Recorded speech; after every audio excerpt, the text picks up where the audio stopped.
Sometimes when you submit a visa petition to USCIS, you get an RFE, a request for evidence. So what's that? Should we be worried about that? So RFE is request for evidence, further evidence. I don't think we should worry immediately, especially before we actually read the RFE and can understand what USCIS wants, what additional information or document they're requesting. And the reason I'm saying that is there are different types of RFEs. So sometimes they send to you like a generic template RFE. That RFE is usually about 7 pages, 7 pages. It goes through the different issues, but it doesn't really tell you why you didn't really satisfy the criteria or whatever it is that you're requesting. It's very generic in nature.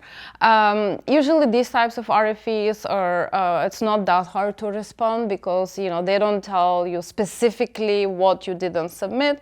So we kind of basically tell them the same, we send the same information that we already did because they don't, they don't ask for anything. And then we have the second type is the more aggressive one. Usually those are about 15 to 20 pages. And they talk about every single document that you submitted and how that every single document doesn't satisfy the criteria. So at this point, you want to ask yourself, is it better to respond or is it better to withdraw the case and refile again? Sometimes I would go with the withdrawing part because, reading the RFE, I can tell that the office already made up their mind. Doesn't matter what I submit, I can submit the best response possible, but they already made up their mind. And in cases where we didn't withdraw, we responded, and they denied the case. Technically, the denial is a copy-paste of that RFE. They didn't review the new evidence. Which tells me that they pretty much decided to deny, at the time they send the RFE.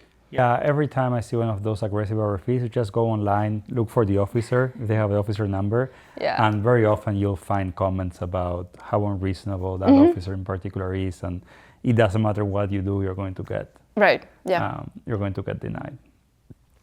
So RFEs are not necessarily a bad thing. Sometimes they're just curious or want to understand more something that was not exactly clear.